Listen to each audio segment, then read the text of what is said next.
So it's really Welcome kind of everyone. Thank you so much for coming to us. We're really excited about it. So I'm Maya. I'm a visiting scholar here at IUK, and I also run a group on aspects of work, which is this event. And we're particularly excited to have a discussion of Eric's book because one of our sort of goals in this group has been to kind of reframe conversations about the future of work that often situate workers as sort of passively responding to these big changes in political economy and technology, to thinking about workers as sort of actively shaping the future. And so Eric Blanc's We Are the Union, How Worker and Worker Organizing is Revitalizing Labor in the UK, is a book about workers who are engaged in the process of actively trying to transform decades-long trends in both capitalism and labor organizing. And one thing I really appreciate about the book is that I think it's a really rare combination of defiantly simple but also relentlessly pragmatic. This is a book that isn't just interested in kind of abstractly changing society, but in actually building really durable and lasting institutions. So that it's my pleasure to introduce Eric, who is the assistant professor of labor studies at Rutgers. His work is engaged in research in worker organizing, strategy, and digital activism. His book Red State Revolt, The Teacher Strike Wave and Working Class Politics, focused on the 2018 strike surge in higher education, which was led by workers who were especially disadvantaged in schools.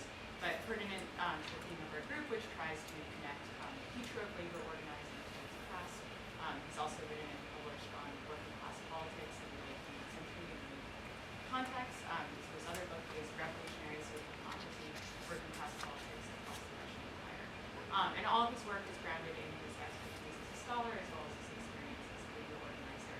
And so Eric is the strike captain of the Rutgers faculty union, and he also helped launch the emergency workers organizing. And in conversation with Eric today, we have two other people here who have a deep experience in building the deeper labor movement. So Alethia Jones is the distinguished lecturer in labor studies at the CUNY School of Labor and Urban Studies, as well as the director of civic engagement and leadership development at American. And like Eric, her own career has blended scholarship and organizing. She's a scholar who publishes on immigration, informal economies, and cultural worker organizing and Black feminism. She's the co-author of Ain't Gonna Let Nobody Turn Me Around, 40 Years of Movement Building with Barbara Smith, co-founder of and for 6 years, she's also served as the director of the Education and Leadership Development Department at 1199 SCIU United Health East, which is the largest union in the United States. And along with her, we have Antonio Rosario, who is a 30-year member of the Teamsters. He's been an elected shop steward and is currently the Teamsters lead Amazon organizer in the New York region, as well as the co-chair of the Teamsters for the Democratic Union International Steering. And he has long experience in labor and labor organizing, previously as a warehouse worker, truck driver, and clerk for UPS. He was involved in many studies in UPS. So with that, I'll Well, hi everybody. I'm going to try to lay out some of the basic arguments of the book and then also draw how it's relevant for today. The book was completed before Trump was elected, but I think the argument, as you see, still is just as relevant. I want to start off by just giving a little bit of data because one of the questions that has arisen is whether there really actually was an uptick in organizing post-pandemic. And a lot of skeptics have said, well, actually just the labor movement continues to decline. There's nothing new, just loss after loss after loss. And there's some truth to that. Union density, percentage of workers in unions, did not increase. But the sheer number of workers that unionized in this last period, last 3 years, was actually pretty incredible. There's over 300,000 workers joined unions through NLRB elections, which is the highest in the modern period. And when you account for the fact that the labor movement invested very, very little in new organizing, far less, for instance, than it invested 10 years ago, 15 years ago, or 30 years ago, then actually there's no comparison for the modern era, going back to post-Reagan, for the number of workers who are unionized. So you can see this graph that shows that basically number of workers unionized per staff organizers in the US, and it's off the roof of 23 and 24. The book then tries to make sense of this uptick for some of its lessons lot of it is telling the stories of workers, many of you know and you know and interacted with, who took the initiative to organize at work. And so part of the book is really just telling their stories, which I think they're frankly sort of very inspirational and heroic and oftentimes overlooked. And also the book, frankly, is an attempt to also encourage, inspire other people to take that initiative. I'm not going to go over all of their stories right now, but you can check it out in the book, just to give you a sense that really a lot of it is trying to give a flavor of what it feels like to organize, especially when you have to do that with relatively little union backing. The book itself is based off of a lot of research. I did a large-scale survey of every single union drive of 2022, so we reached out to over 2,000 drives. This gives you just some of the quantitative data I got from this, which is the tactics that they use to win. And so you can see, interestingly, that the organizing methods that were used, these are very, very classic forms of organizing. They didn't invent anything new as far as tactics. You can see the number one tactic was building an organizing committee, one-on-one organizing conversations with 70% more workers. These are the things that good organizers have been doing for decades. And so the book doesn't argue, because I don't think there's much evidence to show that workers invented new ways of organizing. What they did do, and that's what I'm going to try to talk about, is they developed a new model of organizing, which is to say the division of labor between worker leaders and established unions and staffers was very different than the norm recently. And so the reason that matters is because of this graph. So this is, in my opinion, the most important graph in the world, and it explains almost everything. Not everything, but it explains quite a lot, including why Trump is president, why climate disaster is not just looming but ongoing, why we can't stop the military-industrial complex from genocide. And the basic reason is that workers have far too little power, and you can track that power quantitatively through the relationship between inequality and union density. When unions are stronger, inequality goes down. When inequality is up, that's because unions have less strength. And so this is the graph that explains in many ways why we're here. And it's just worth noting, though, that in order to turn this graph around, to start getting that red line up again, there's a question of scale. You need literally millions of workers joining unions. So it's not enough to ask the question, how do we win campaigns? The harder question is, how do we win enough campaigns to qualitatively turn around the strength of working people in this country to make it a more just and equitable society? That takes millions of workers unionizing. So the book is essentially an attempt to answer, how would we do this? How can you unionize at scale? And the argument I make is that labor's current organizing model, or at least current up until the last few years, in which the norm is you have one staff person for every 100 workers and it costs about $3,000 to organize every new worker. My argument is that that model is just too costly to scale. That is actually quite good at winning campaigns. It's effective when done well. Sometimes it's done very poorly. But when done well, it's very good at winning campaigns. We know how to do that. The problem is just for basic reasons of time and cost, it's impossible to organize millions of workers that way. So there has to be a better way. And fortunately, the last few years seems to suggest a way out of this dilemma, which is what I call worker-to-worker unionism. And I would just say that the reason this is important isn't just because the last few years is exciting, but that it showed a way of organizing in our contemporary political economy. One of the mistakes I think that labor leftists in particular make is they assume we can copy very closely the type of organizing that happened in the 1930s to today.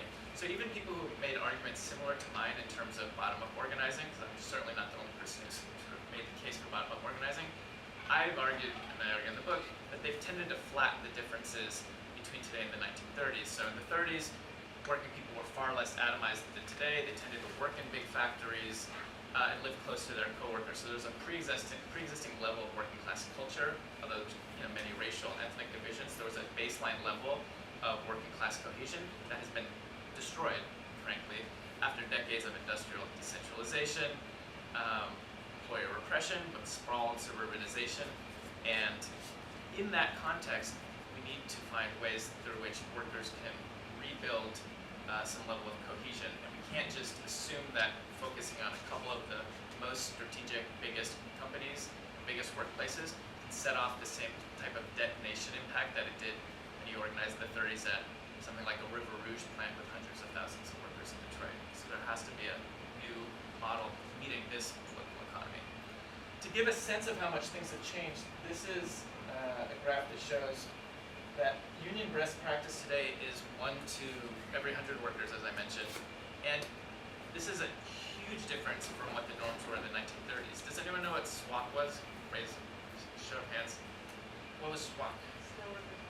Yeah, so the Steel Workers Organizing Committee. And what's interesting about this graph then is that this was the most top-down union drive of the 1930s. This was the one that like the bureaucracy really ran and was considered to be like the machine and really like heavily staffed. And by today's comparison, it's just like wildly understaffed. Right? They had one staff person for every 1,700 workers. And so it gives you a sense of how much things have changed. And then the UE, which was more of a left union, had even higher number of workers per one staffer, about 2,200 workers. And so the argument in my book is not that you can do away with the responsibilities that currently staffers do. In part because it is harder to unionize today. That's why the context thing matters a lot, is if you acknowledge the extent to which workers are more atomized and it takes a lot more fostering to get union drives off, then it means that the things that staffers do today are still needed. But you need to find a way for workers to be able to do more of those if you're going to win widely enough. So you can see in this graph, the basic argument of the book is you need to build this green layer of volunteer worker leaders that does many of the things that staffers traditionally do, and in so doing allows workers to unionize at a far wider scale. And so what specifically is that? I focus on 3 major tasks that staffers have normally done that workers have learned effectively to do, including in drives that have won first contracts. And I just want to say that maybe as a parenthesis before going forward, it's not just the number of workers who have unionized, but workers have won first contracts at least the same rate as more staff-intensive drives, including at big corporations like Apple and Barnes & Noble. And a lot of people have, because this is one of the criticisms that's often made of this model, is that you can win union elections but not contracts, and I didn't find that to be the case in my research. So what are the specific tasks that workers have learned to do that staffers in the past were solely responsible for? One is initiating organizing efforts. Oftentimes for strategic organizing in the past, it would be unions would decide where the campaign would begin, and they would say no to workers, oftentimes who reached out if it wasn't part of a preconceived plan. Here, workers more often than not initiated the campaigns.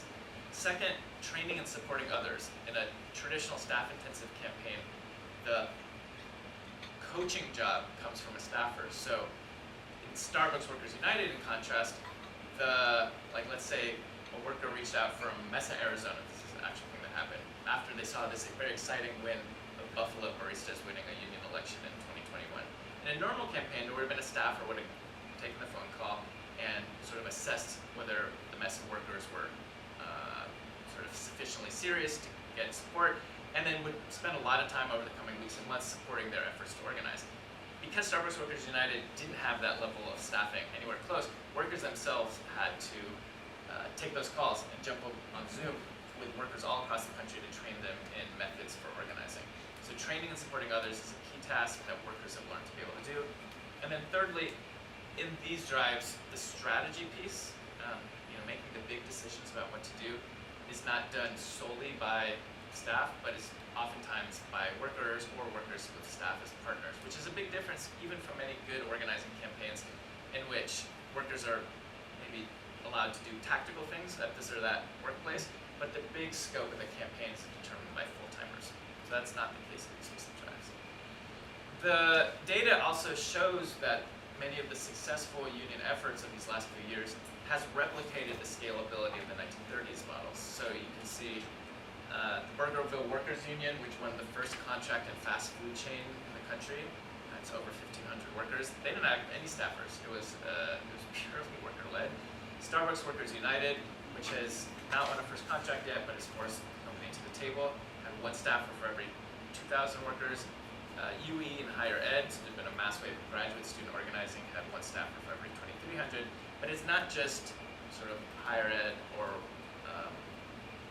workplaces where there might be somewhat less union busting, which is true in higher ed. It's not as bad as in your average private company. But in including in auto. So the UAW under its new leadership has similarly had about one staffer for every 1,800 workers, and they won the first union drive ever at an auto plant in the South. So you might have seen this in Chattanooga, Tennessee. It was a very historic win just 2 years ago. And there again, the staffing model was much closer to what I'm talking about than the traditional staff approach. So the next point I want to make is that contrary to what is sometimes assumed when you talk about bottom-up organizing, this isn't a case for like relying on spontaneity or just hoping workers do it. There's some aspect of that, but frankly, the level of fostering and support necessary to make these drives happen and for them to win was just as wide as it had been in the past. And it took a lot of important initiation efforts to make this happen. Part of that was strategic targeting from workers themselves through salting. So salts, for instance, which means salting is getting a job at a company in order to unionize it. The Starbucks campaign was initiated by salts, oftentimes young radicals, in upstate New York. And similarly in Amazon, salts have played a very important role. I'm sure Tony can speak more about that. So there's a level of strategic targeting that still happens, but it happens more from within, as inside organizers from workers, and not just from staffers sort of on high determining to target a place. And then second, there's a phenomenon what I call seeding, which is essentially providing tools very widely to workers in order for them to encourage them to start self-organizing. So one example of this would be the UAW. So the auto workers had this massive strike, very successful strike at the big three of existing auto workers in the fall of 2023. And when the whole country was watching them, they had, the spotlight was on them. They said, okay, we're not just going to go home. We're calling on every auto worker in the country to start organizing. Sign up at this link if you're interested in having the same wages that we won in Detroit and elsewhere. So that's what I call seeding, where you find ways to encourage a very wide number of workers to start self-organizing. There's also been projects to make that happen, such as Organizing for Power, which is led by our late comrade Jim McAlevey, which is a training program that's trained tens of thousands of workers across the country and across the world in sort of basic organizing methods, and many of them went on to organize their workplaces. And similarly, I've been involved in the Emergency Workplace Organizing Committee, which provides these mass worker trainings, and then also individual support for any group of workers that wants to start self-organizing. So the seeding and targeting is a way that you can encourage unionizing to happen, even if it's not in a staff-intensive way. I want to maybe just end with giving an example of one of the unions that I think has done this best in the country. My shorthand version for people in the labor movement, when they ask me what the book is about, I say, basically every union should be like the News Guild. So the News Guild, which has been organizing very effectively since 2018, organized over 10,000 new workers, over 300 first contracts won in journalism and some nonprofits, but mostly journalism. And very hard fights too. We're saying that these are fights against horrible hedge funds who will routinely fire workers. There have been workers in Pittsburgh been on strike for a year and a half now. So these are hard fights. It's not a relatively easy fight. The News Guild's organizing program is called the Member Organizer Program, and here's a quote from its staff leader, who says, "We had to develop into a member-led movement because, frankly, we just didn't have enough staff to take on all these campaigns otherwise. Workers are capable of learning how to do everything a staff organizer knows and does." So that's their philosophy. It's proven to be very effective. The structures that the News Guild has used are very innovative. They've had monthly online national skills trainings. So once a month, workers from a given shop will train the rest of worker leaders across the country in a variety of skills. It changes every month. There's also direct worker-to-worker mentorship. So when workers from a new newspaper, for instance, fill out a form online saying they want support, there'll be a worker who's talking to them to give them the support. And then they have pods of a dozen worker leaders to give the kind of ongoing organizing support and encouragement and advice that normally only a staffer can do. So I have a visual for what that looks like. I don't know if this actually helps, but just keep in mind the green layer. Remember the green layer volunteer work leaders? These green layer are in turn talking with the workers, which are the little black dots at their work site, but they are in these pods together. So they're talking with other worker leaders across the country about what's working, what's not working, and a lot of it is morale boosting. And this is part of the hard thing about organizing is it can take a very long time. It can be exhausting. It's not as romantic as it might sound when you see workers on strike. Behind that, there's months of slog and workers not getting back to you. And so having this support structure to have you keep going is really important. So is the training. So they also have a lot of Google Sheets. It turns out that Google Sheets is very important for organizing. This is how they track the benchmarks for organizing for every worker leader. Will have this list of things that they need to not only learn how to do, but also teach to others. So you can see here, organizing, training, inoculation, shop stewards, and then they have to learn it, do it, and then teach it. So that's the spirit of their whole campaign and program is learn it, do it, teach it. The question, and this is how I'll end, is a real one, is whether this this type of organizing can continue under Trump. And I think that there's a lot of reason for pessimism. Perhaps I don't need to tell you things like that. You might have noticed. Part of the argument of my book was that, and is that, the political context really does matter a lot. This is something that is maybe not controversial in more mainstream labor accounts, but amongst radicals, the type of people who tended to argue for this type of bottom-up unionism, have tended to assume that actually it doesn't really matter who's in power, you can win effectively no matter what. I think that's sort of true. You need a fight no matter what, but it turns out that it really does make a lot of difference who's in power. And we saw for Biden, despite horrible foreign policy, domestically it was very good on unions, and the NLRB under Biden really did make a big impact in allowing workers to unionize. So the absence of a good NLRB and, frankly, the disappearance of a tight labor market, these are two really important factors that made this last union uptick possible, and those are gone. So there's real headwinds against the labor uptick. That being said, I think there are two factors that are long-term that will continue to be a reason for hope even under Trump, and that's youth radicalization and digital tools. So I just want to give a little bit of sense of that. Digital tools, my argument here is essentially that digital tools, because they lower the cost of communication, they allow workers to self-organize at a scale far greater than they could have even a few years ago. So just to give this example, if you go back to the Starbucks example, up until just a few years ago, worker-to-worker organizing was only possible locally. You could only really do it with workers who were in your immediate proximity.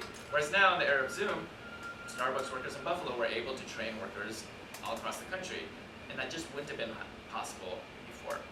So the ability for workers to start self-organizing is much higher. For them to get further along without union support is significantly higher than it was just a few years ago. And that's important because labor unions are extremely conservative, risk-averse institutions. So you need this kind of ongoing initiative from below to keep things going. I think that's particularly true under Trump, because unions have an extremely good excuse, which has some grain of truth, to not try to lean into new organizing, because they say we just have to fight the defensive battles down. And I think that we can talk more maybe in the discussion why I think that's insufficient. I think it's very hard to imagine defeating Trumpism without the labor movement trying to make it clear that it's a movement for all working people and not just for existing union members. The last factor I would flag is youth radicalization. So out of this survey I did of over 2,000 drives, found that almost half of the worker leaders consider themselves political radicals. So this is something I had an impression was probably the case based on my anecdotal organizing experience, but it was definitely proven in this quantitatively. And this was across the board. It wasn't just in Starbucks or higher ed. I found it in blue-collar work as well. And it's significant because there's essentially a generation of young workers who are radicalized, as you can see the movement influences on them. Like Black Lives Matter, Bernie, and LGBTQ struggles in particular. Like these were the three things that over and over you saw young workers citing as reasons that got them interested in politics, gave them more anti-systemic critique, and inspired them to organize their workplace.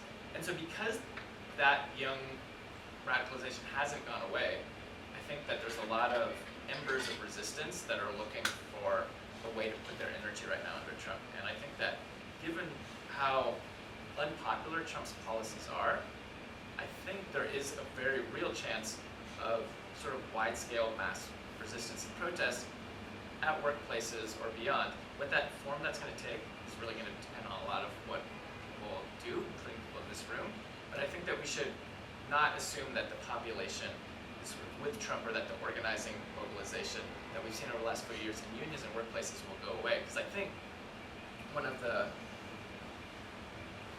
sort of openings of this moment is that the oligarchy is just so obvious. You know, the fusion of political power with the billionaires couldn't be just any more blatant or disgusting. And so I think that, what that means is there's a real possibility if the labor movement and workers from below are able to finally take a lead in fighting against this authoritarian drive that we're seeing ever more present.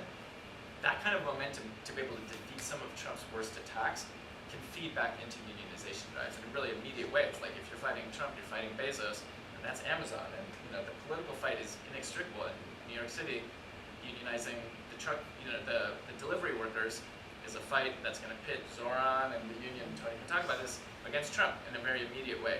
So I think that the political stakes are very high, and we shouldn't sort of give up. And just the last thing I would say, this is the actual last slide, is the type of worker-to-worker organizing I'm describing in the book is not only for new organizing. The book focuses on new organizing, how do you bring new members into unions.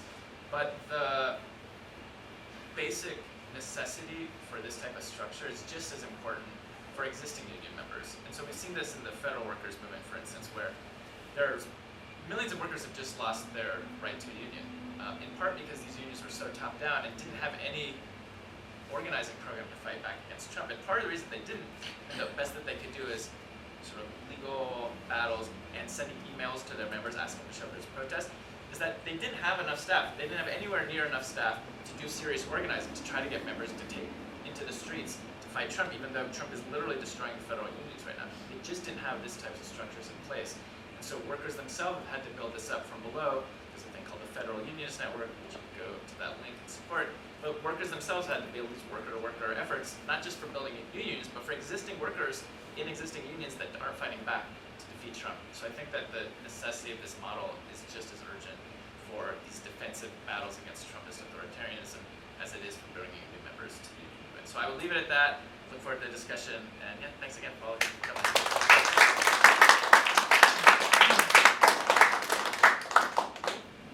So how do we do it now?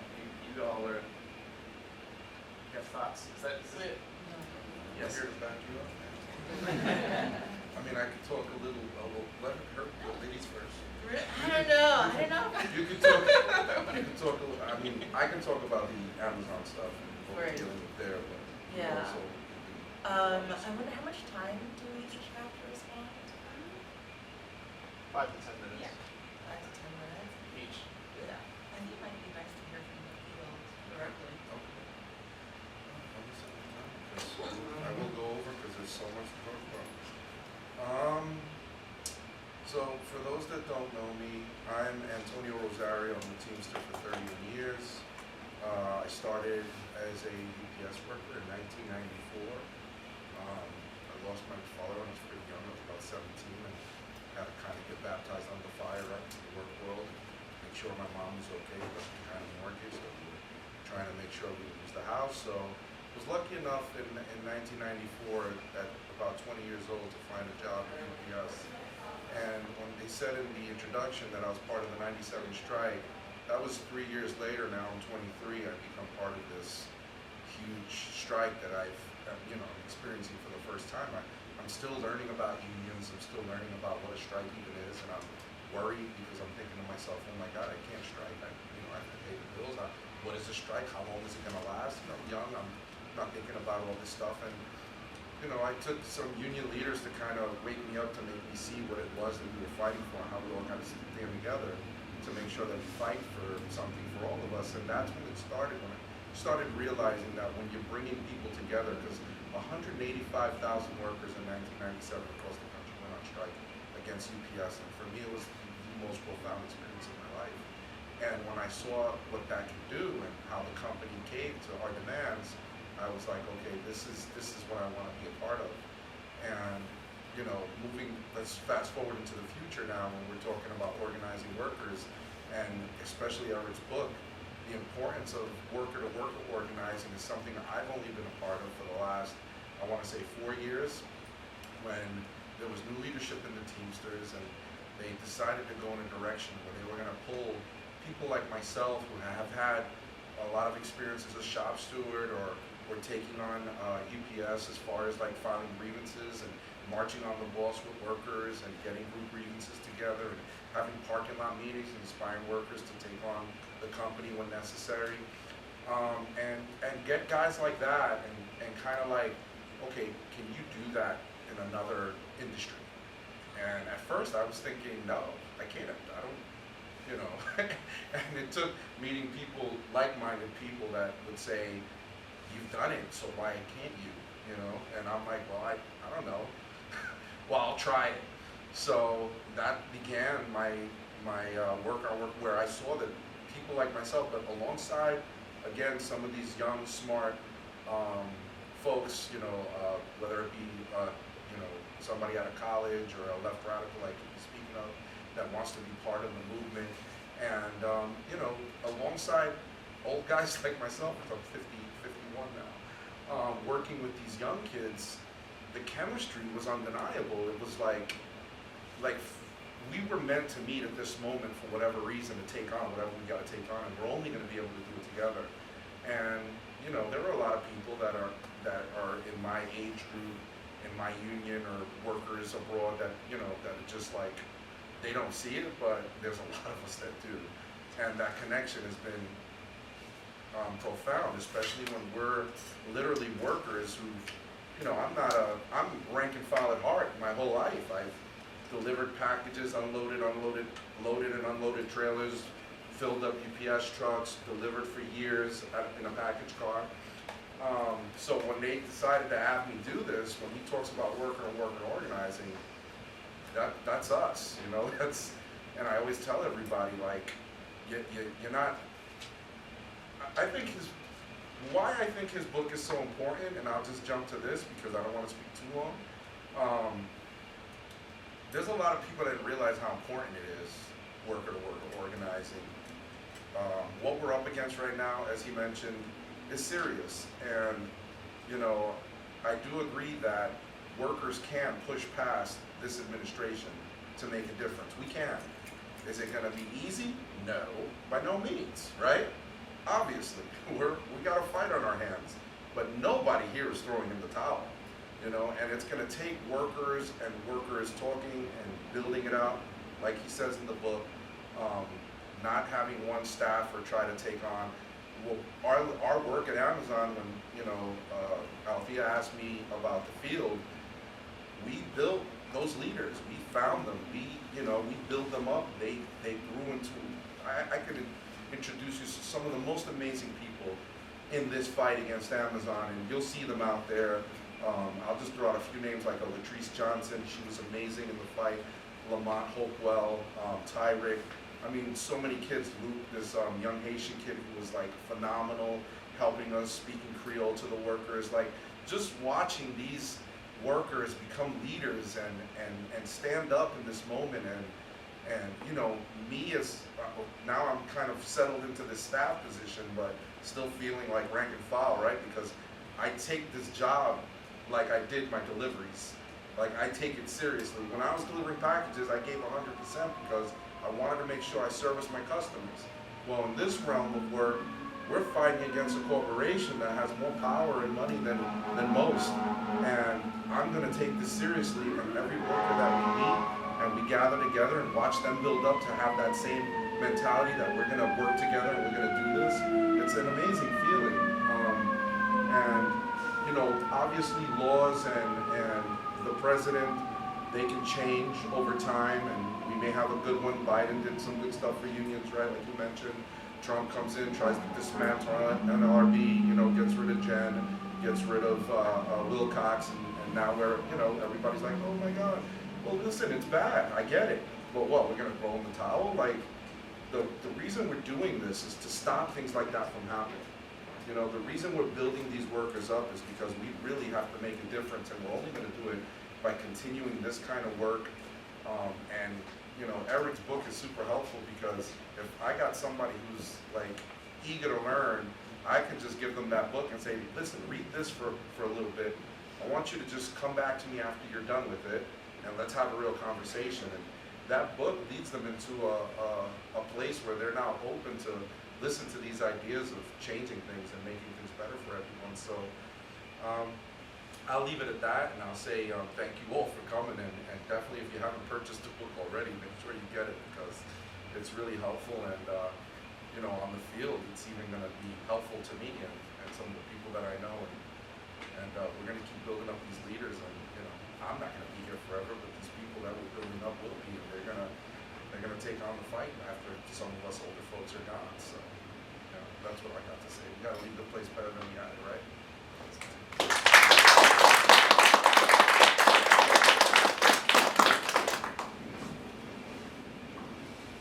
I too am really grateful for this book.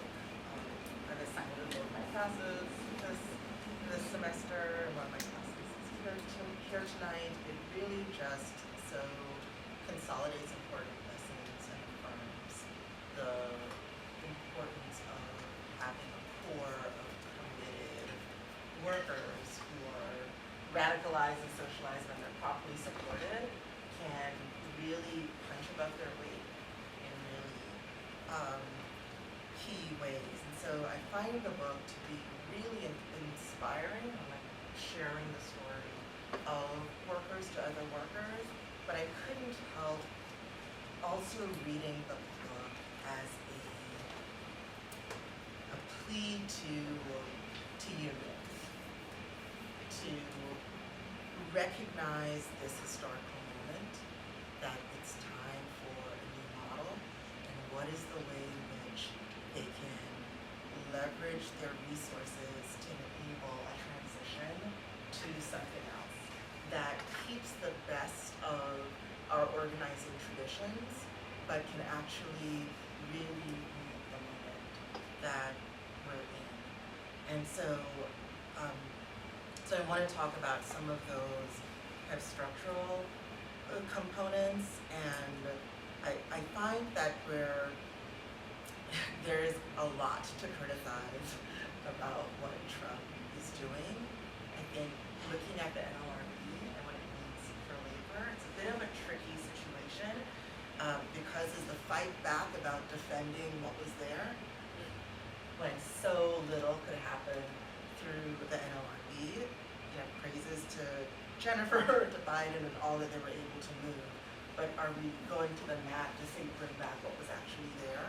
Or should we be going to the mat because we can reimagine something else that could be even better? And I read your work as an invitation to the latter. With that said, I'll just share a couple of observations. You know, I came into 1199 United Healthcare Workers East, which is headquartered here in New York City, but we're in 5 states in DC, with the charge to rebuild the education department. Most education departments, given the size of the local, was woefully understaffed, right? Each state had one education coordinator, and it had been neglected for some time, and has a responsibility to not only train the delegates, but also the organizing staff, the officers, and the executive board. And one of the things that became very, very evident early on is that if you start with just training the workers, right, and the delegates and the stewards directly, you actually put the organizing staff in a horrible position, because our best organizing staff are like you.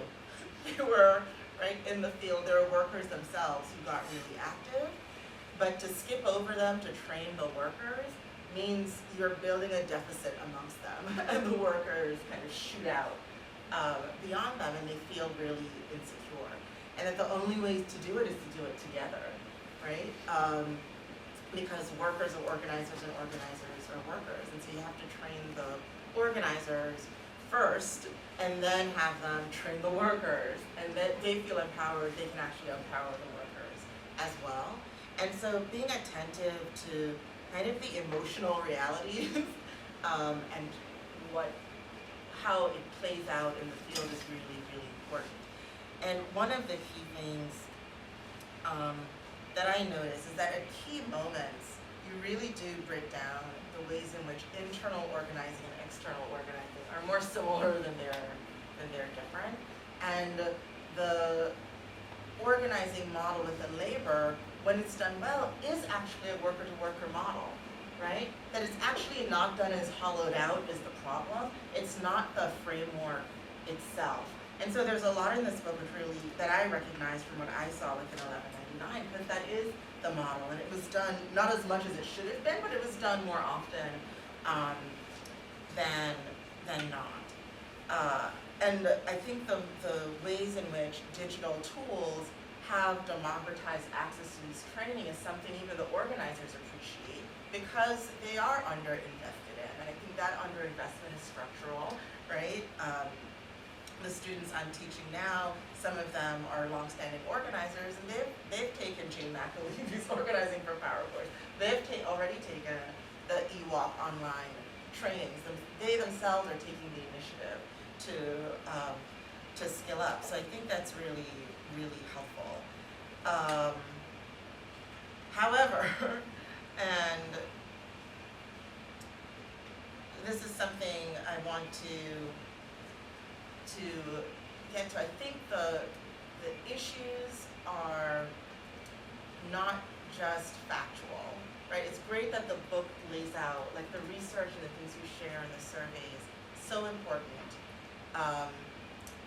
And if this was only a rational argument, worker-to-worker organizing wins hands down. But it's cultural, it's political, it's emotional. And I think those blockages, like within labor, like what does it take to really address it? It just means it is very, very difficult to get existing institutions to behave differently.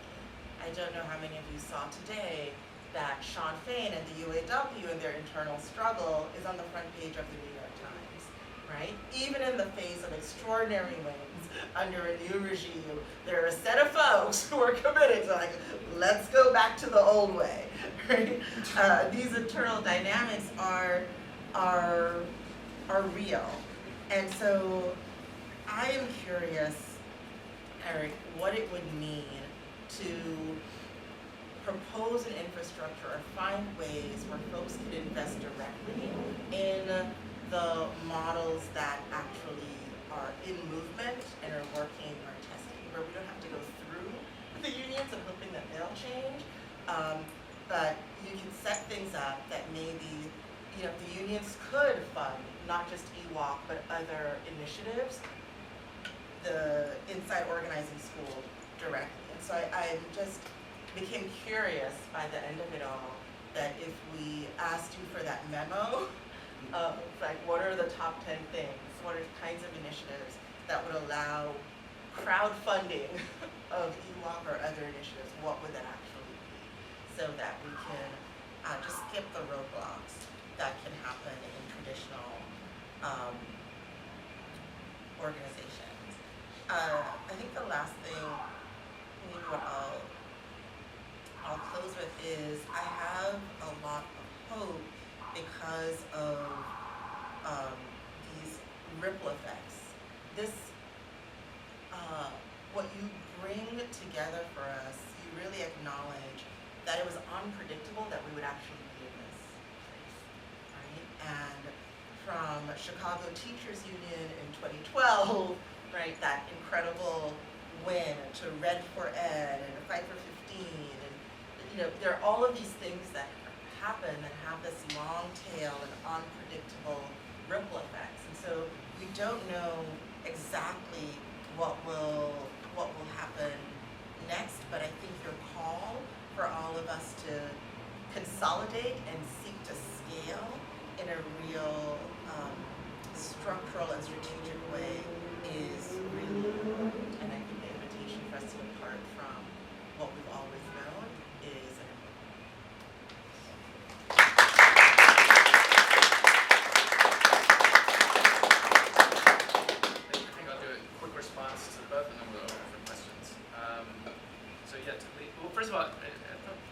grateful guy. Thank you already. Thank you, Tanya Lee, for being here. Thank you that I became for organizing this. Yeah, on the question of what about the unions themselves? Yeah, it's a huge question, and it's actually one of the things I try to talk a little bit about the book, because part of the problem with so many different strategies for labor revitalization is that it's based on the assumption, exactly as you framed it, that's just if you get the right ideas out there, the leaders, will do it. That was, I think, the way a lot of the labor literature in the 90s and 2000s was written. It was almost like memos for the leadership, which I think really underestimated the extent to which there was just deep inertia built into these structures, and interest also why certain layers of leaders wouldn't want to shake things up. And one of the things I found just practically over the last year, because a lot of unions have, sort of exciting, a lot of unions have reached out to me to talk about, how can we move in this direction? One of the things I found over and over again is for instance, like the NEA, the biggest union in the United States, reach out to me and do a training with their national leadership on how to move in this direction. And I'm meeting, incidentally, this Thursday, I'm speaking to the entire AFL-CIO organizing directors. All of the unions are coming together. I'm going to talk about this. But in my experience with the NEA, like many other unions, the obstacle isn't even necessarily that the national leadership doesn't want to do it, but that the local leadership tends to be the biggest obstacle, because those local leaders don't want to do new organizing. They've been doing the same thing for 30 years, and it seems to them like an imposition from national unions to try to do anything different. And so the mechanism through which you would sort of leapfrog that leadership is also hard to do, even when you have the national unions who want support. And so I would say that there's a few things, I think there's a few sides to this. One is,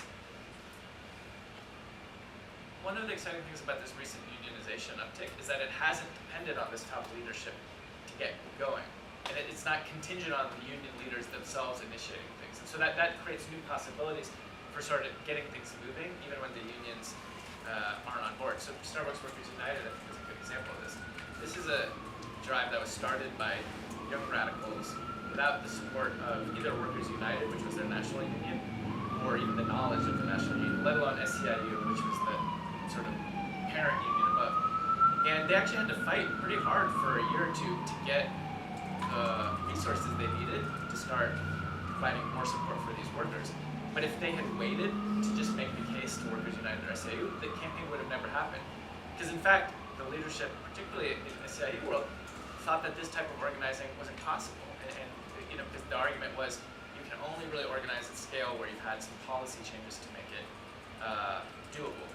And they sort of flipped the script. They said, we're going to start organizing, and if we can win some policy changes along the way, we can't wait for that. We have to start organizing now.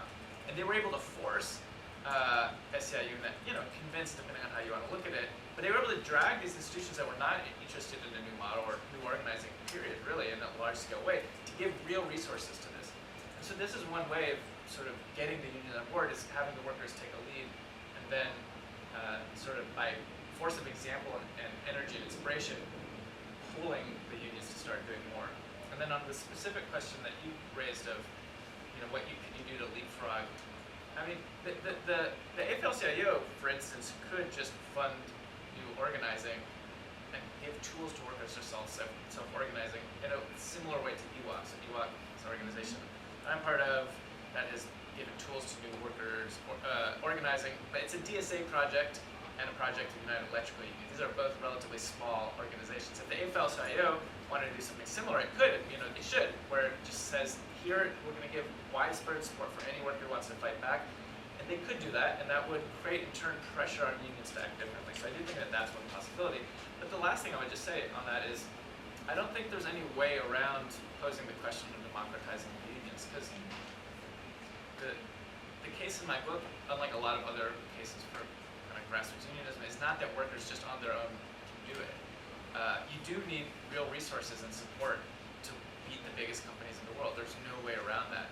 And so I wish it was the case that workers just sort of up and away would do it. But in reality, you do need the unions to give big resource support. And this goes to the exact good question, but a lot of them don't want to do it. Well, I think the answer is basically what we've seen with UAW, where workers have democratized their union and they kicked out the old leadership and they transformed it. So this is like the project of labor notes, and I think that one of the exciting things about this moment is new organizing has really fed into these pushes to democratize and transform the union movement in a way that I think wouldn't have happened without this self-organization from below. And then just to Tony, I would, maybe the Q&A is more of a question for you, is I think it'd be really interesting to talk about what it looks like to organize Amazon drivers now with the, New York City is obviously always the center of the universe, but even more so with Zoran looking like he'll likely win. And I was in a meeting 2 weeks ago with Zoran and his team to talk about things that they could do to boost union density. And one of the big fights is that there's likely to be a bill that would essentially end the farce of Amazon claiming that its drivers aren't Amazon workers, which would legally, make it much easier to unionize them. So just more of an invitation to Tony to talk a little bit about how you're imagining the next few months or years, especially if we have a democratic socialist mayor. It seems like picking a fight with Amazon is very smart and a very important battle. My favorite thing is, when I think about it, is the cops leaving us alone. I don't know if I got arrested at a picket line at a building in Queens, and It's funny because you were telling me earlier, like, you gotta keep your, not be so hot-headed. Yeah. I immediately thought of this picture of you just getting dragged away by the police. It's out there somewhere. But yeah, when I think about that, well, aside from the bills being passed at City Hall, the one you're talking about, we're hoping, it's gonna help when it comes to last mile delivery and this whole third party sham that Amazon is running, right? You got workers that are driving their trucks, delivering their packages, wearing their uniforms. The owner of the DSP, the delivery service partner, can't pay the workers what they want. They have to do whatever Amazon says. And Amazon has the power to just cut a contract like this and put 100 workers on the street, which they have. In the building in Queens, it's happened 4 times already. And, you get to the point where it's just, they're being just, it's frustrating and it's hard because you're building workers up to take on this powerful company, and because of the administration, this company thinks they can do whatever they want. So, we do need sometimes laws as tools to kind of help us, and having a mayor like Mamdani, I think would make a huge difference. And again, I try not to rely on these things as a person who's been in the movement for over 30 years and has been through multiple administrations, whether it be my union, whether it be my local union, my international union, whether it be the United States. I know that at the end of the day, the only thing that we have is one another, right? There's nobody up there that's going to save anybody right here. So we gotta come together, and that's another reason why the book is so important, because you feel it. But the policy bill that hopefully Tiffany Caban is going to be helping with should be helpful. Again, it'll be a huge tool in the movement to help workers organize and make Amazon responsible for these workers instead of pretending they don't work for them. We did get a joint employer ruling through the NLRB a while back when we had the Trump NLRB. We had some rulings, the CEMEX ruling, which about 10,000, when I started this thing, we had no unionized Amazon employees. We have 10,000 now across the country. Do they have a contract? No. Why? Because, it's hard to pressure a company that has 1 million employees when you only have 10,000 workers willing to fight. And in the moment, we still, like you said, we got to scale up. We're scaling up. Yeah, these laws do help. Tiffany Caban's been great. Zoran Mamdani steps in to be mayor. It's the dream. It's the dream. I gotta say, I'm excited about it. My local, we represent about 8,000 UPS workers where I come out of, and we were one of the first locals to put them on our ranked choice list. After the first person that we had bowed out of the election, Zoran became our guy. So I'm pretty excited about it. I don't know how many other Teamster locals are jumping on, but I know we have. And obviously we've heard of all the other unions, right? The UFT and all the other ones that that are jumping on board. I mean, this is the guy that's gonna make a difference. And again, I don't want to rely on these things because I know that, you know, we as workers have to build this momentum where we're doing the work, right? It's about doing the work. It's about organizing your coworkers. It's about worker on worker organizing. It's about building that out. But, you know, I gotta say, I mean, a guy like Mamdani makes me smile. So. Well, the thing is, it's not only electing Mamdani, it's Yeah. also managing the backlash that'll happen, right? They'll throw so much at him, and he spend so much energy addressing that. Stacey Gates came through and spoke about, you know, Brandon Johnson being winning the mayoralty of Chicago. And she made the most brilliant point that all the tools that are in the toolbox for a mayor are all neoliberal tools. All the benchmarks for success on economic development are benchmarks that are for developers and owners and corporations. They're not about the health of the working class. So winning the mayoralty, you know, it's like the dog that caught the car and I was like, what do I do with this car? And so it is a deeper rethink that's also needed. But maybe we could open it up for questions. Should I call? Okay, yeah, great. Why don't you? That absolves me of that. Thanks for the talk and discussion. So it seems like the strategy you're talking about, Eric, is really dependent upon these worker leaders. So I'm just curious if you can say something about who these people are exactly, if they share any certain characteristics. It seems like maybe in terms of age and background and ideology, they might be fairly similar. I guess I'm wondering, is there kind of a infinite supply of these people? Are they created in the organizing, or are you dependent upon them? And might, in some parts of this country, there are just not many of them that you could draw upon. Do you want to take Let's a take couple a of questions? Yeah.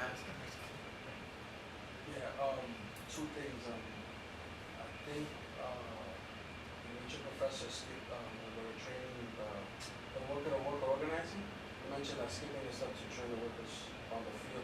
I think that's a bad idea because it just creates a sense of leadership. Like it creates, you know, if people are like they assume that that they can help others and like it's just some morale booster. But my question to you guys is, you mentioned Zoran is, it would be great for him to be elected, but do you think that we should continue to struggle if he gets elected, or like we say, hey, that's it, we got our guy?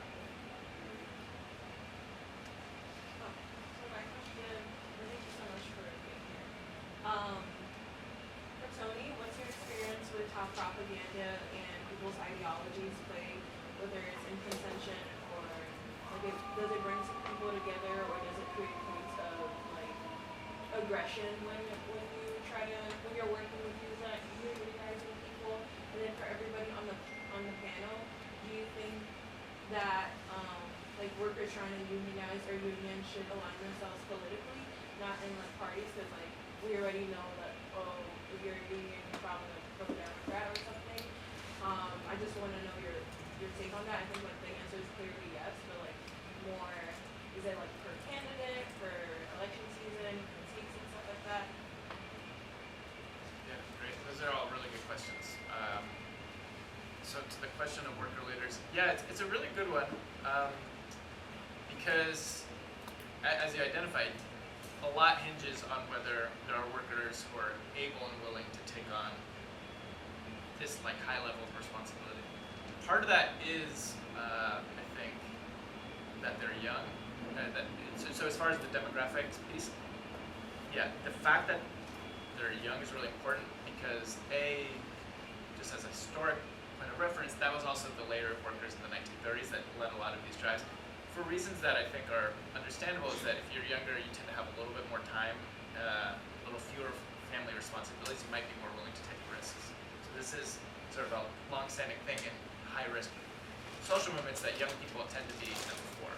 You need to tap that sort of idealism and energy. And then the radical politics is also important for the same reason, where, you know, to do the type of work that a staffer normally does for free, you have to oftentimes be like committed to this, not just because you think your wages are going to go up in the short term, but because you have some sort of animating vision for a better world, oftentimes some sort of socialist world, you know, or at least anti-capitalist.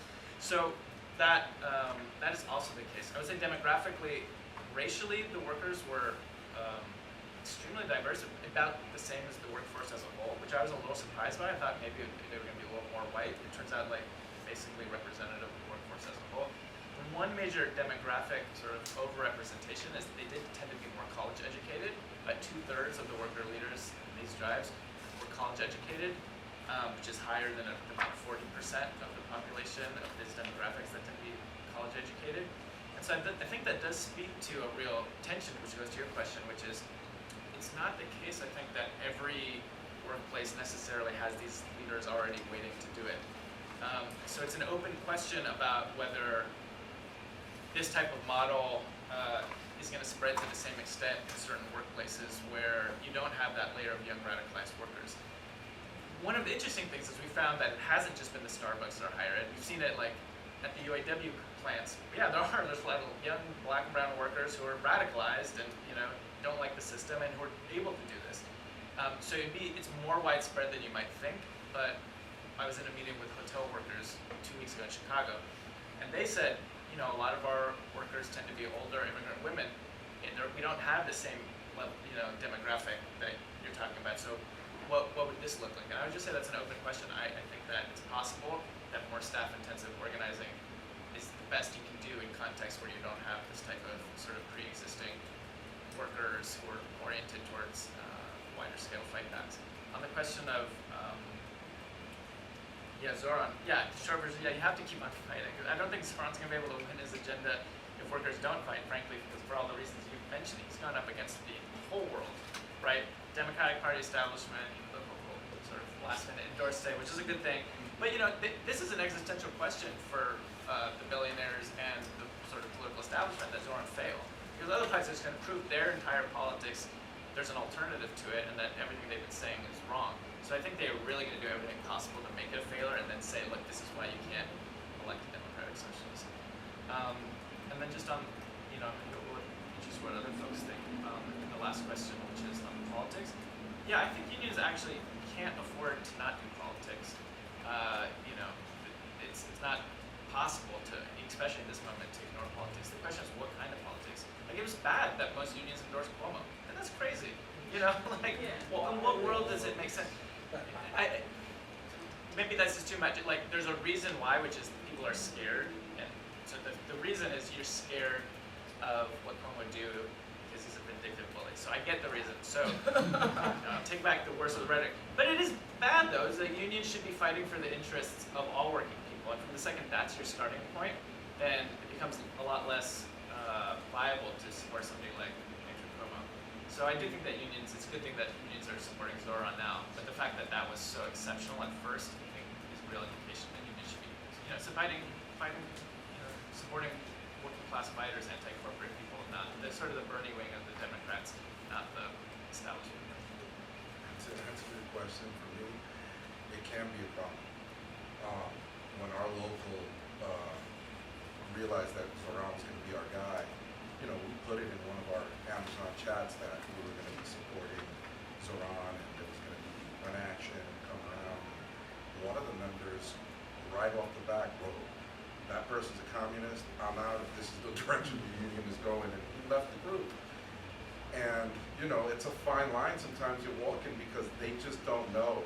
And it's because our unions aren't doing the political education sometimes that we need to be doing. So I took the person on the side, took them out, we had a conversation about it. The person's back in. Have I changed his politics? Not yet. But hopefully with a little more education and, you know, little by little, because this is not the kind of person you're going to just pull onto your side. This is the kind of person that you got to kind of repeatedly explain to them why we are where we are.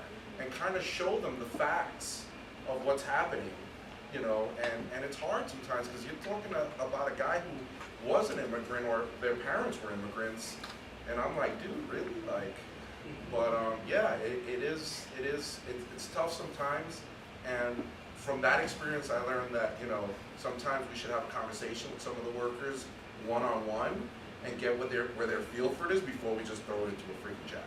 You know what I mean? So yeah, it's a learning curve, even for me.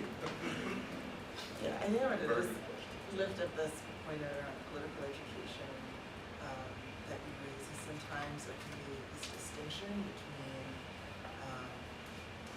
skill building, right, and unions is sometimes being very, very technical. Like, here's the things we want you to do. Here's how you knock on doors. Like the narrowest of training, devoid of any larger context. Versus when you see political education, which is what's the world we're in? What's the moment that we're in? As Grace B. Boggs would say, right? What time is it on the clock of the world, right? And I think unions have done a very poor job, like they've just neglected having that conversation with their members and actually marrying the two, right? So you don't do one, you don't do one without the other. One of the things that I found myself thinking about was, churches. And I read somewhere recently, someone made the point that the right has been organizing workers. They've just been doing it through churches. They're not doing it through unions. That's how they're getting to workers everywhere outside of New York City, right, in other places. And it just made me think about convolvo and interfaith worker justice and that whole set of work which got folded, and the ways in which we're not sort of in that dialogue. And a big theme of your book, Eric, is how in the past there's this social density, right, this neighborhood density, but what I see in a number of the stories that you tell in worker-to-worker organizing is that people are rebuilding social relationships as they go. And I almost wish that there was a chapter where you did just that story alone of how folks are creating, sports teams and picnics and all the other things folks are doing as part of the organizing. Yeah. And a really important part where people are developing real relationships with each other and forming another kind of family and community.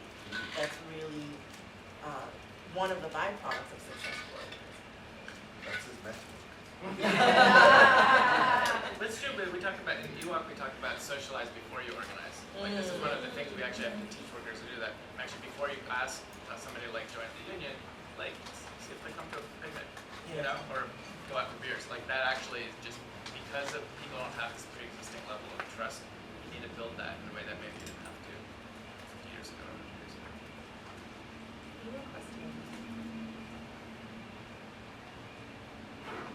I have a question. It might be kind of simple, but like, is there other things like ways that the public or non-workers, like non-coworkers, can do to support people who might want to be worker leaders, or say if you're like a DSA member and you're not in that workplace, but you might have these ideas and the ideology, and you've read your book or something like that. Is there a way to like insert yourself into these movements or into these workplace struggles? And maybe also, like, if you're a member of another union or if you're in another workplace, is there a way to like have their experience and their role applied to like another workplace's struggle? Are there other questions? Can you speak to a little bit about the democracy? There's a certain, also in democracy and unions that I've seen more closely. I work for Workers United. There is somewhat of a chaos that happens, right? Because you have different agendas, right? So I'm thinking about the Starbucks movement, and you have different agendas pulling different ways. But that is necessary, right? It was necessary for the Starbucks workers that were transgender and people of color to really have a voice. They had to input themselves. They had to make sure that all the organizers that were being taken out to kind of do that work were across the board, right? So how do you manage that, right? Like, how do you speak to that? There has to be some type of chaos, right? That's the art of it. That's the love of it. That's the democracy of it. But how do you too much, right? Like, there's a tipping point where then, right, we just go way down and we're not productive at all. So what is that line of, or how do you find that perfect aligning where people feel heard, people have democracy, structures are created to give people a voice, but it doesn't come to a whole, and there were certain points I remember in the Starbucks campaign where it could have all went and left. And the goal of organizing workers wouldn't have been met. So if you can speak a little bit about that. Thank you. I was curious, you wrote like a little bit about social justice unionism or organizing at the beginning of the book. And I believe that like we can't have a labor movement if it doesn't have those intersectional tentacles. And I'm curious as to like where you see worker to worker organizing maybe being able to move those things more effectively than like through a larger union. Thank you. So my experience has more so been exclusively with construction unions listening, and within the construction unions, they have a lot of pre-apprenticeship programs, which is like direct entry into unions, and prior to that, they get kind of this union education, right? So it's not just preparing you for whatever industry that you might be going into, but it's also here's what a union is, here's the purpose. And you know, folks that are going into this that don't have much knowledge of what a union is, they wouldn't assume it's communist or vice versa. They're just looking for good work. But through this process, they're kind of getting the education that maybe the individual that was in your group chat might not see themselves out so abruptly. How could other unions kind of, because the folks at these pre-apprenticeship programs are not necessarily in the union, right? They're part of their own educational offsets. Is that something that could exist for other unions, where it's like you don't have to already be in the union, you have these levels of interests, we could give you that education. I know you said in the informal setting is really meaningful to bring people in, establishing that interest, but in this formal setting that isn't directly part of the union, is that something that, because I know every industry is different, right? So that's an option with construction or with other industries. Is that something that could happen? Yeah, so super good questions. I'll try to be brief. There's a lot of them. On the question of what people on the outside can do, I actually think in this political economy, the importance of like outsiders, whether it's consumers or communities, is even more important than it was in the past, because workers in the service sector, which are most workers today, actually rely on their leverage to a certain extent, to a large extent, on customers or the people they're providing services to, like if they're teachers and care workers. And so when you are able to have those folks stand in solidarity with workers, that's oftentimes what's required for them to win. So that we saw in the teacher strikes, it's the community, they can depend on the community. And I would say at Starbucks, this is going to be the big thing, whether they win or not, is whether the community as a whole, this fall, there's going to be a big contract battle, likely to have major disruption. I don't want to put out the exact word, but it's like this is going to be a really big battle. And I don't think the workers, even though they've had over 600 stores unionized, which is amazing, are going to be able to win unless there's hundreds of thousands of millions of customers saying I'm not going to shop at Starbucks at this time. So I think that's really crucial. And so Starbucks, for everybody, I do think if they win a first contract this fall, it's going to be a huge boost to the whole labor movement. So we need to wrap our heads around how important this is. And I know DSA is planning on doing a lot of solidarity, but I think we should all be standing in solidarity. And then on the question of democracy, it's such a good question, and it's honestly one of the questions that I feel is the hardest to answer, because one of the things that came up a lot in Starbucks in particular was there was this tension between workers loved having the ownership of the campaign, but But then you would also hear from other workers and some staff being like, you can't have meetings that are like 6 hours long, in which the only people who can make it to the end are the people who have an endless amount of time. Because there's a question of like privilege there too, where it tends to be certain types of people who have enough time to be on like endless meetings, and then other folks who like probably want to have their say too, just can't go to endless meetings. And so how you find that sweet spot is really hard. I think that part of it is political education too, for the people to understand that democracy isn't just like an endless meeting. You gotta make decisions. And if you're going to be inclusive in that democracy, you need to have it be in an accessible way to folks who have families, X, Y, Z. On the social justice piece, yeah, maybe to give Starbucks as an example, again, one of the things that got the company to the table, interestingly, was Starbucks Workers United taking the very brave move of standing in solidarity with Palestine just a few days after October 7th, which no other unions did. And that created, as you can read in the book, this very unexpected turn of events in which ended up leading to a mass boycott of Starbucks, leading to billions of dollars in stock, loss for the company, and that's ultimately what brought the company. It was like the straw that broke the camel's back.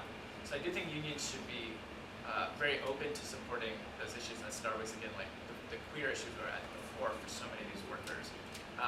On the other hand, at the same time, I think part of the problem has been that unions haven't been good enough at like winning the bread and butter stuff and fighting for the bread and butter. It's actually easier for some unions to like check off and say, we're standing in solidarity on this or that issue, than to put real resources into organizing workers.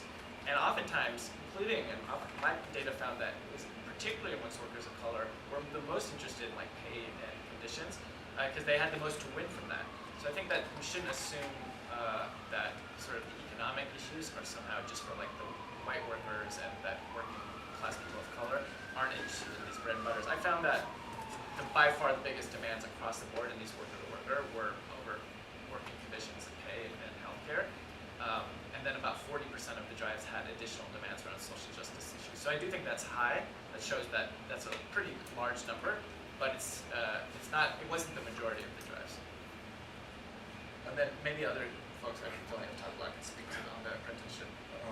Well, you were talking about like the education of union, like entering into the, so I feel like it hasn't been as great when it comes to workers that are brand new being organized into the workplace, because they have a lot of work to do, they've been to their committees, and sometimes you forget that you should have a little conversation about what the union is, but you do. It's not like in a setting that it should be. You should have like a week or something, or not a week, like a day that you sit them down and you kind of go over it.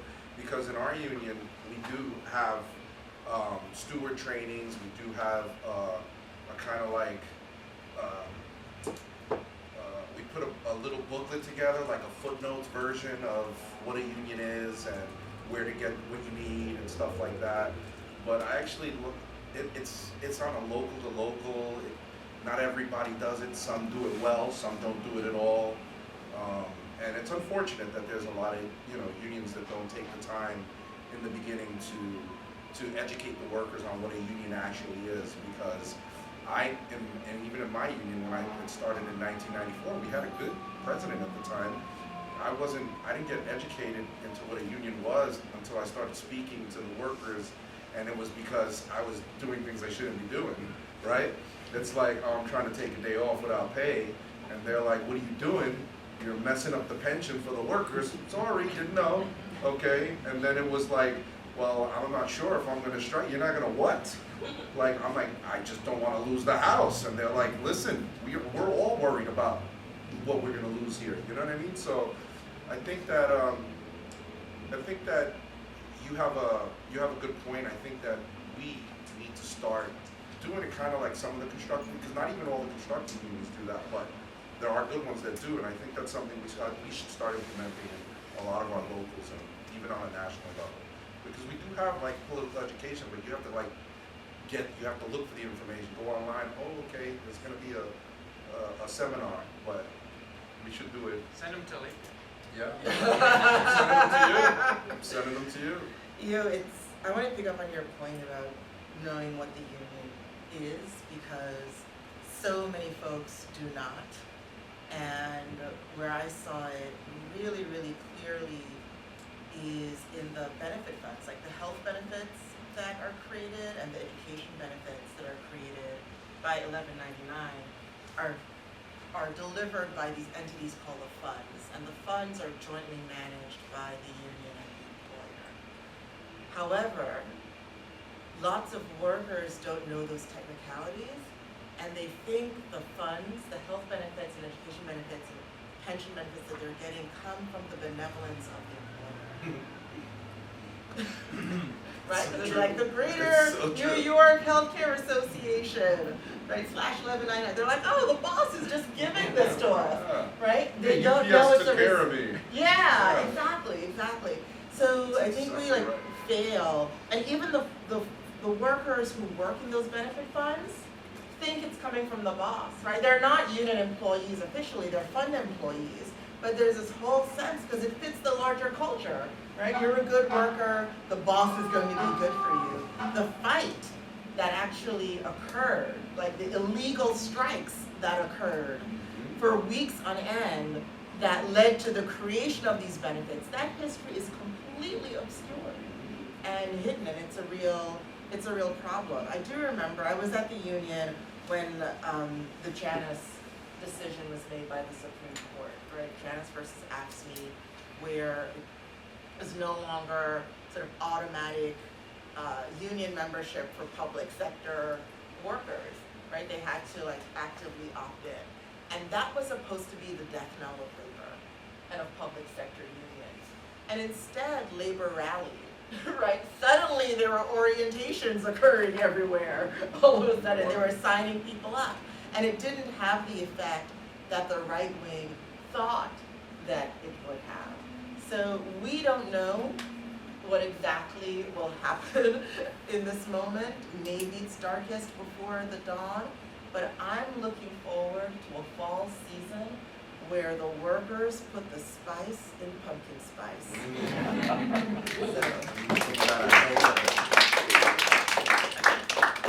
think we're probably at time, no? We're at time. We're at time. Okay. Well, thank you all. Does folks from my PPA have anything to say to close it up, or we're set? I can't read. Okay. Sorry. Thank you all for being here. I really appreciate it. And if you want books that are out there, I'm happy to